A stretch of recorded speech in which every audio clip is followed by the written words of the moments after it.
Hey everyone, in this video, I'll show you how to verify Yubo without ID. Let's get started. The Yubo uses verification to confirm age and keep the app safer, especially since it's built around meeting new people. If verification is failing, here's what you can do instead. What you can try. You can use a clear photo. You need to have a good lighting and no blur, no filter, and no hat and glasses. Next, you need to match your profile info, like your birthday and name should be accurate.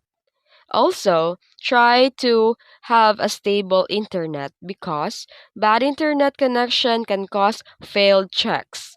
And also update the app because the older version sometimes glitch during verification.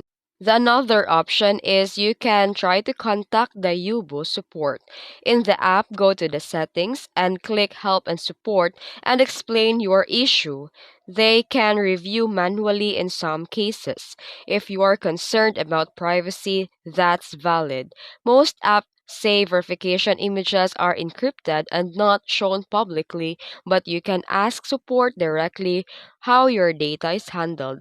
And that's it. If you found this video helpful, don't forget to like and subscribe for more tutorials. Thanks for watching!